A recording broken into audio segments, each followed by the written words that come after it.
J'ai ensorcelé mon mari et j'ai aidé mon ami à l'ensorceler à mon insu. Bonjour à tous et bienvenue sur ma chaîne. Aujourd'hui, je vous présente l'histoire bouleversante d'une femme quelque part en Afrique qui souhaite partager son expérience avec nous. Elle se trouve dans une situation désespérée, issue de choix qu'elle regrette profondément. Son récit met en lumière les dérives possibles lorsque l'on se laisse dominer par la frustration, la peur de l'abandon et la tentation de recourir à des pratiques occultes pour forcer le destin. Je vais vous raconter son histoire, comme si elle nous parlait directement. Vers la fin, je vous inviterai à aimer, commenter et vous abonner, afin qu'elle puisse bénéficier de vos conseils. Bonjour à tous, je préfère garder l'anonymat. Je suis ici pour partager mon témoignage et demander votre aide. Je suis une femme africaine, chrétienne de naissance, mais mes difficultés m'ont poussée à faire des choix que je regrette maintenant. Je sais que beaucoup me jugeront, mais je suis prête à assumer. Je veux juste des conseils et du soutien. Je suis au bord du gouffre et je ne sais plus quoi faire. Depuis mon adolescence, j'ai enchaîné les déceptions amoureuses. À chaque fois que je croyais avoir trouvé le bon, il finissait par partir ou rompre sans raison apparente. Certains hommes annulaient même le mariage quelques jours avant la cérémonie. Ces échecs répétitifs m'ont rendue vulnérable et très frustrée. Je me sentais maudite ou possédée d'une malchance inexplicable au point de désespérer. Mon horloge biologique tournait, j'avais peur de rester célibataire à vie. Un jour, j'ai rencontré un homme différent, très attentionné et riche. Il correspondait à ce que beaucoup de femmes rêvent. Il avait de l'argent, de la prestance, de la gentillesse. Pourtant, il ne me parlait pas de mariage. Nous sortions ensemble, il payait tout, il me traitait bien, mais il n'a jamais prononcé ces mots « épouse-moi ». Par peur de le perdre comme les autres, j'ai voulu sécuriser cette relation par tous les moyens. J'étais chrétienne, mais je priais sans conviction. Je pensais que Dieu ne m'écoutait plus ou qu'il tardait trop à m'exaucer.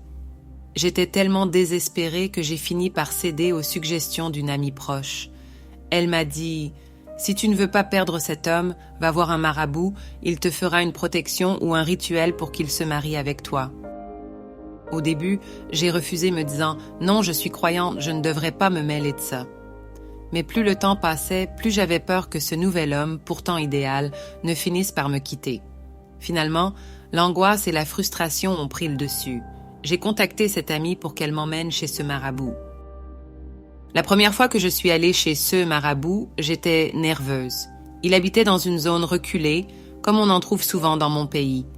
On a dû emprunter un chemin de terre, passer par des villages, avant d'arriver devant une maison simple aux murs en terre séchée. Ce marabout avait un regard pénétrant et il n'était pas très bavard. Mon ami m'a présenté, il m'a fait asseoir et m'a demandé de parler de mon problème. J'ai tout déballé. Les déceptions, les mariages ratés, la honte devant mes proches, et maintenant cet homme parfait que je craignais de perdre. Il m'a écouté en silence, puis a déclaré « Tu es sans doute victime d'un mari spirituel ou d'une sirène des eaux. C'est pour ça que tes fiançailles échouent. Si tu veux garder cet homme, je dois te libérer de ces esprits et lui faire un rituel pour le lier à toi. » Il m'a annoncé un prix énorme. Il parlait de 700 000 francs, prétextant qu'il devait acheter un bœuf, des ingrédients, des herbes rares et ce drap. J'étais sidérée, car je ne gagnais même pas ça en un an. J'ai marchandé, et nous sommes tombés d'accord pour 600 000. Au fond de moi, je savais que c'était mal, que tout ça n'était pas chrétien, mais ma détresse me poussait à n'importe quoi. Pour réunir la somme, j'ai vendu l'un de mes téléphones, un iPhone assez cher. J'ai ajouté mes petites économies et j'ai remis l'argent au marabout.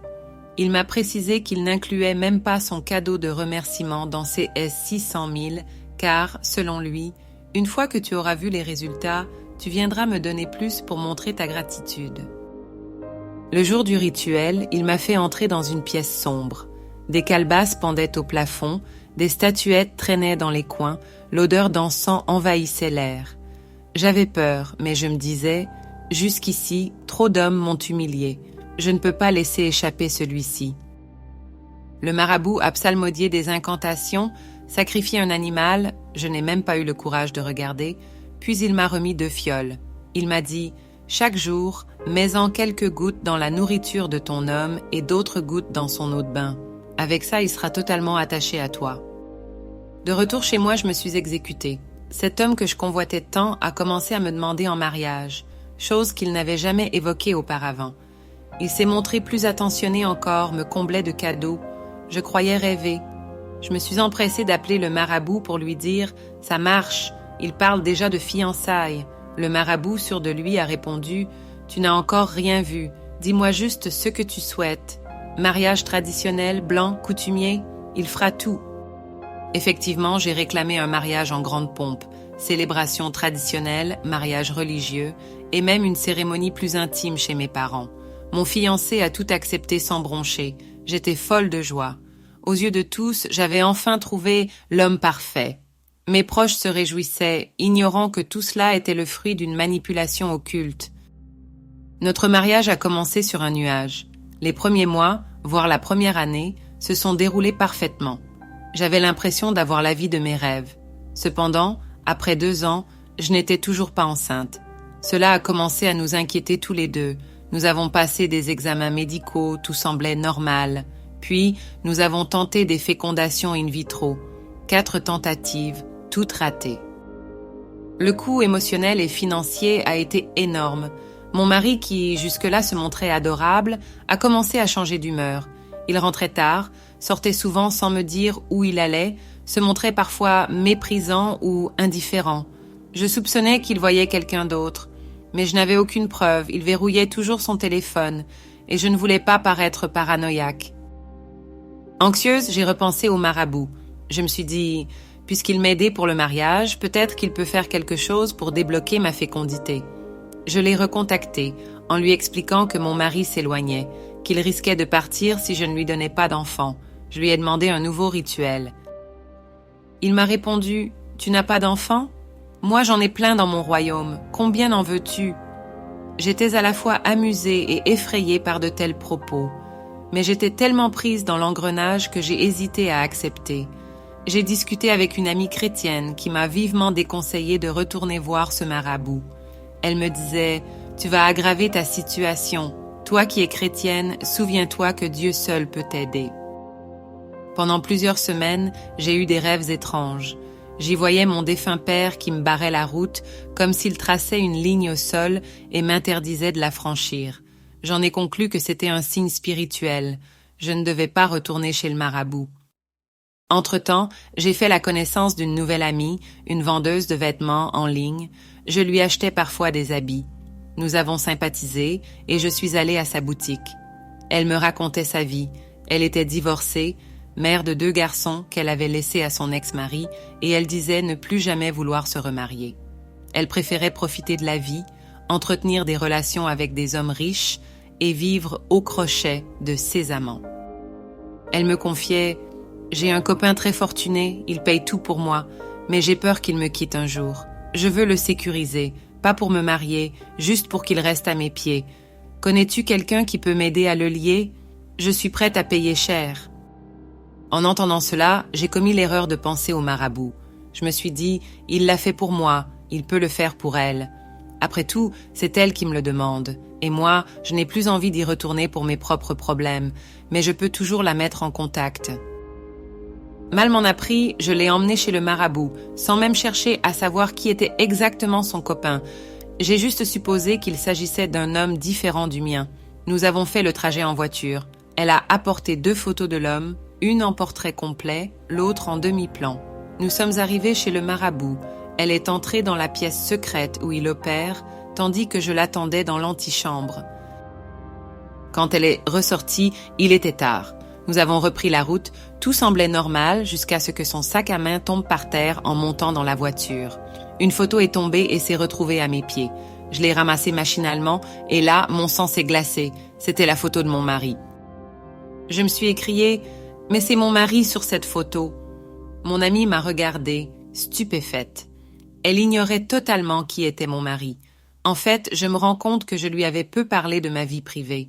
Je préférais rester discrète, de peur que d'autres femmes ne me volent mon homme. L'ironie, c'est que je l'ai moi-même conduite à l'homme qui s'occupait d'ensorceler mon mari. C'était un moment d'horreur. Je venais de réaliser que j'avais moi-même guidé cette femme vers le marabout pour qu'elle attache le même homme que j'avais jadis attaché pour qu'il m'épouse. C'était surréaliste, impensable. Je me suis effondrée en larmes. Mon amie était dans l'incompréhension totale. Elle me demandait « Mais comment ça, c'est ton mari? Tu m'as dit que tu étais mariée, oui, mais jamais tu n'as montré de photos. Et moi, je ne savais pas qu'il s'agissait de mon copain. Je ne l'ai pas présenté publiquement, on se voyait en cachette. » J'ai compris alors que mon mari menait une double vie. Il m'avait épousée sous l'emprise de mes potions, mais quelque part, il ne m'aimait pas vraiment. Il s'était mis en couple avec cette autre femme qui, elle aussi, pour le retenir, voulait recourir aux mêmes pratiques. La boucle était bouclée. Mon usage de la sorcellerie m'avait conduite à épouser un homme probablement volage, et ce même homme était prêt à être envoûté par une autre femme. Dans la voiture, nous sommes restés silencieuses de longues minutes. Je conduisais, en pleurs, me demandant « Comment ai-je pu en arriver là ?» J'ai utilisé la sorcellerie pour forcer un homme à m'aimer, et voilà qu'une autre femme fait la même chose. Ai-je mérité ça? Est-ce un juste retour de bâton? Mon amie ne savait pas quoi dire. Elle s'en voulait de ne pas avoir su que son copain était mon mari. Mais, en même temps, je ne pouvais pas vraiment lui reprocher, puisque c'était moi qui l'avais conduite au marabout. À ce stade, nous étions toutes deux victimes et coupables à la fois d'un système absurde. Le lendemain, j'ai voulu confronter le marabout. Je suis allée seule tôt le matin, avant l'arrivée éventuelle d'autres clients. Je lui ai dit « Savais-tu que c'était mon mari quand tu as pris l'argent de cette femme ?» Il a haussé les épaules et répondu « Je ne suis pas un ordinateur pour mémoriser tous les visages. Ton histoire, c'était il y a longtemps, et c'est toi-même qui l'as amenée. Si tu n'es pas contente, tant pis, vous n'aviez qu'à préciser. » J'ai crié, pleuré. « Tu as détruit ma vie !» Il a ricané. « C'est toi qui es venu me voir la première, souviens-toi. Maintenant, tu récoltes juste les conséquences. Vous pouvez même partager l'homme si vous voulez, ou divorcer. Moi, j'ai fait mon travail, j'ai été payée. C'est tout. » Ce mot était froid et cynique. J'ai réalisé que je ne pouvais rien obtenir de lui. Il avait déjà empoché l'argent et ne comptait pas annuler l'envoûtement de mon ami. Je suis donc partie, la mort dans l'âme, en comprenant que j'avais enclenché un engrenage malsain. Aujourd'hui, mon mari ne sait rien de tout cela.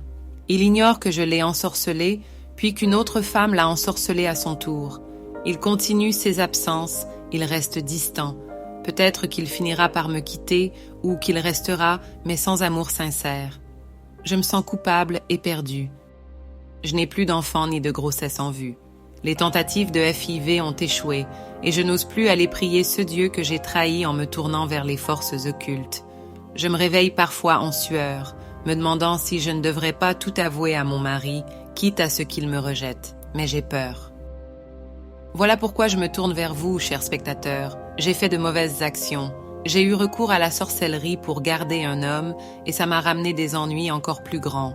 Aujourd'hui, une autre femme a ensorcelé le même homme et je suis impuissante. Que dois-je faire?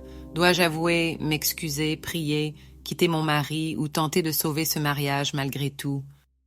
Je sais que certains me jugeront sévèrement et je l'accepte, mais je vous en prie, si vous avez un conseil, un mot de soutien, partagez-le.